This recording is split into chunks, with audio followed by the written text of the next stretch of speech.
What's going on, you guys? It's gonna be Real Talk episode 4. We're pretty much gonna be talking about the recent events we just had with Gennady Golovkin and Anthony Joshua. Still been a lot of talk about Anthony Joshua and his loss to Andy Ruiz. When we seen the DAZN event yesterday before the Triple G Rose fight, they showed the Andy Ruiz beat down so many times. You know, it's funny they was doing that because AJ's their fighter on their platform, so to speak. He's more of a DAZN fighter than he is, anything else right now. And it's funny that they were showing a PBC fighter whooping on a DAZN/Matchroom fighter like that. They kept showing that. Every time I looked up, it was Andy Ruiz just throwing them bombs on him. I'm like, damn, they really pushing the envelope on that upset win, man. I'm surprised they doing it. So, it seems like DAZN's not being biased. Even though Andy Ruiz is a PBC fighter, they showed him a lot of love. And man, AJ seems relieved. Anthony Joshua, he seems relieved that he's not champion no more.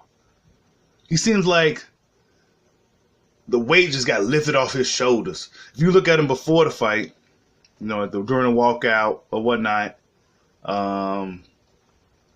he was nervous, man. And I've been said it. If you check back on the previous videos, I've been saying it. I've been saying that something was going on in the back, which is why he took so long to walk out. If you think about it, now I'm a boxing ego. He brought this up, and I didn't think of this. There's one thing I didn't think about, and that's why it's good to listen to some of these other guys because they might, Usually when a big fight is happening, they show the main event fighters, right, in the back locker room, hitting the pads or warming up, or Jim Gray or whoever it is come back and do an interview with him before the fight. It was nothing like that for Joshua versus Ruiz. So you got to really question what was really going on in the back. It was definitely something going on in the back. Just because they out here with all these fancy cameras and all these fancy people telling us that nothing went on, come on, man. We know something was going on. Let's be real here. Anthony Joshua was nervous as shit. And then once the fight was over, he looked so happy that it was over. He ain't got to fight Wilder no more. He ain't got to put up this act no more. He's out in New York having a good old time, shooting some hoops. And so AJ seems like a super, super nice guy that's really getting taken advantage of. You ask me. Anthony Joshua seems like a very nice guy. It's almost hard for me to really bash a guy that's that damn nice. You know what I'm saying? And I'm not going to sit here and bash AJ. He seems like a super, super nice dude. He seems like he'll give you the clothes off his back, all that type of good stuff, right? So they're going to put this guy back in there with Andy Ruiz. Joshua, it's going to ruin his career, man. People already got over the fact that AJ lost now. I've been knew that AJ really wasn't ready, but now the world knows, and AJ seems so relieved that this transpired, like this happened. He seems just so happy that everybody knows the truth now. All right, he seems so happy that it's just over. He's riding around smiling, and he's not hiding.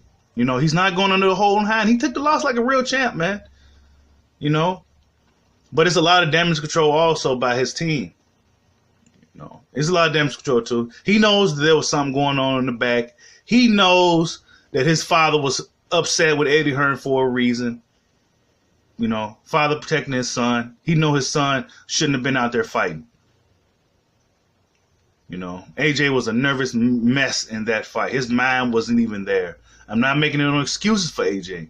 And I'm not saying, I honestly think Ruiz is just a bad matchup for him stylistically. I kind of always said that Ruiz is a bad matchup for him. He throws a lot of punches. He got a lot of pressure. He could take a good punch. He can give one. He's Andy Ruiz could fight. And I knew he's going to get a guy like AJ trouble because AJ just don't have the experience. Let alone this is his first fight in America, his debut. A lot of pressure on that guy. Not everybody. He wasn't built for that moment yet.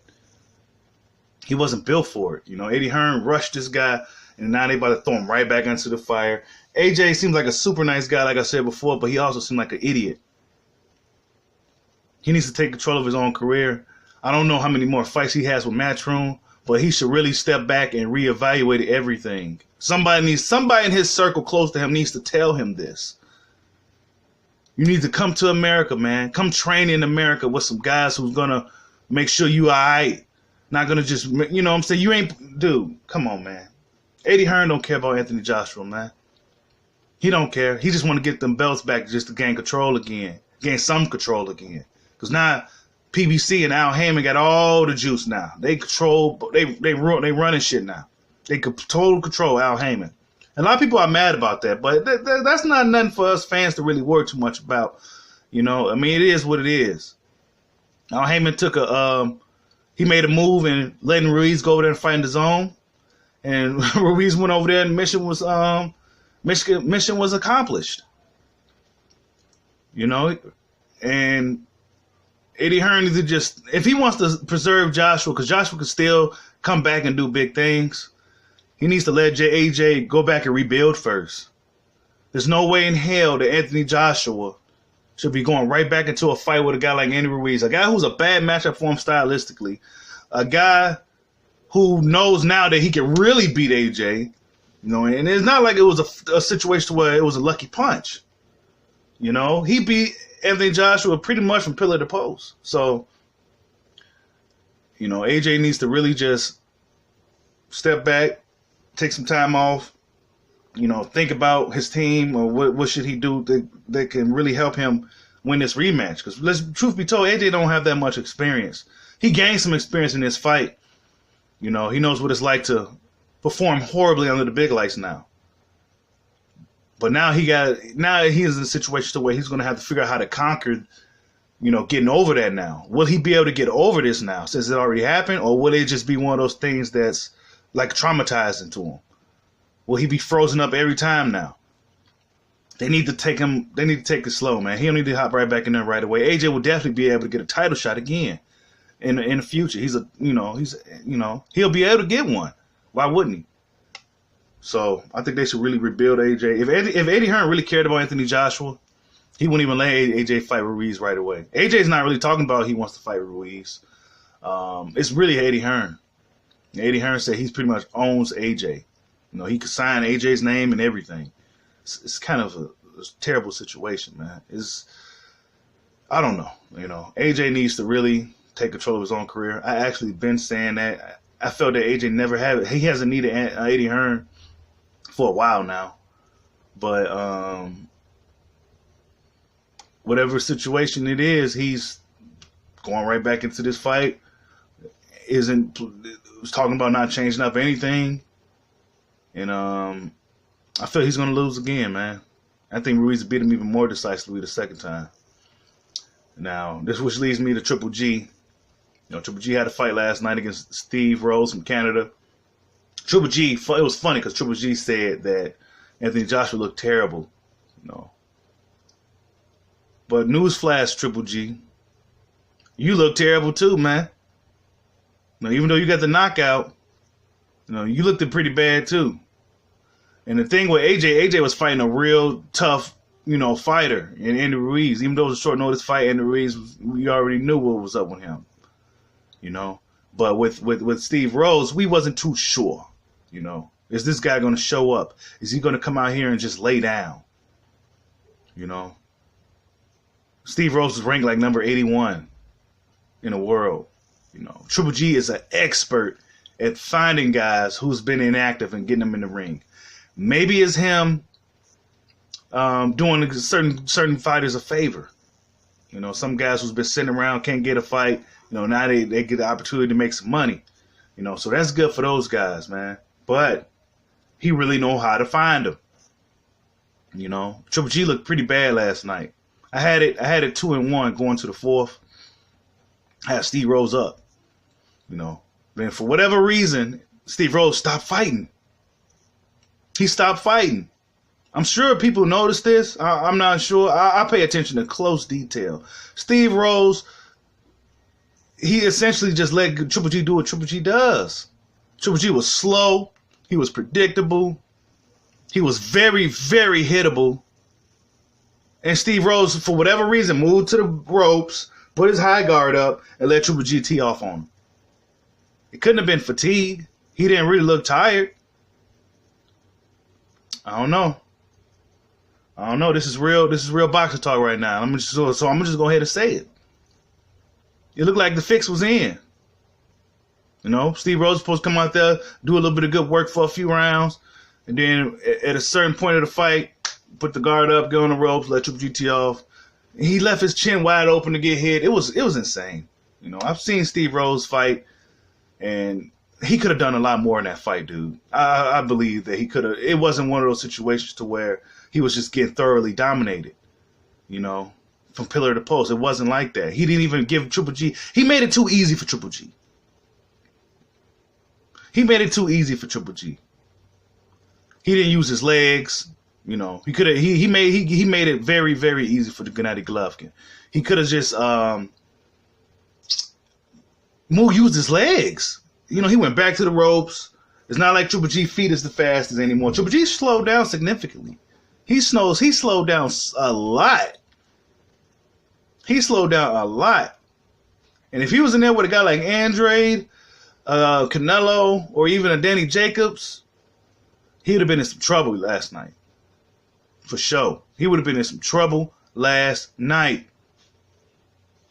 Okay? See, now fanboys will get upset, but this is the truth. There's no shade or hate towards Golovkin.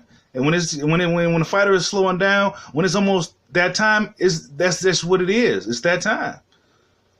Triple G don't have 5 fights left, 5 good fights in him left. He probably got 1, 2 good fights left. And if he can't get the Canelo fight, eventually one of these cherry picks is going to get him. They're not going to stick to the game plan, the script. Because I think Steve Rose stuck to the script. I'm just put it to you that way. I'm just saying it like that. I think Steve Rose stuck to the script. Because Steve Rose could do a lot. He could have did a lot better than that. He had a good jab to the body. He had long reach. He could have really, really beat, man. And that's one of the things I worry about when with some of these guys coming there fighting these A-sided, these celebrity type fighters, is that they either get too caught up into the moment, freeze up under the lights for whatever reason, or they don't bring it. They don't bring it like a J-Rock. They don't bring it like a Ruiz. They didn't bring it like a Tony Harrison when he pulled his upset. You know what I'm saying? You got to bring that shit, dude. We saw what happened with Danny Jacobs Canelo. Danny Jacobs didn't bring it. He was too busy standing in front of him, getting hit with jabs and shit. Like, what is going on? Why did Steve Rose stop fighting? Why did he stop throwing punches? He literally stopped fighting. Maybe I need to see the fight again. But Steve Rose literally stopped fighting. Steve Rose was in that fight. And then for whatever reason, he went to the ropes, put up his high guard, and let Triple G start working on him. A slow Triple G. Slow. Telegraphed hooks. Slow. And then Triple G hit him with his signature punch. That little looping, thing on the top of the forehead. That kind of rocked him. Triple G started teeing off. Then hit him with a left hand or right hand, whatever it was, and put him down. You know what I'm saying? Put him down. Steve Rose fell face first out. Boom, highlight reel type of knockout. So it's gonna be a high. He sold his. To me, he sold his O. He sold his chin. For he sold it, man. People be mad about hearing shit like that, but this is real shit. This is how I feel. You know what I'm saying? I feel that Steve Rose could have really did much better than that in that fight. He let Triple G. He made it too easy for Triple G.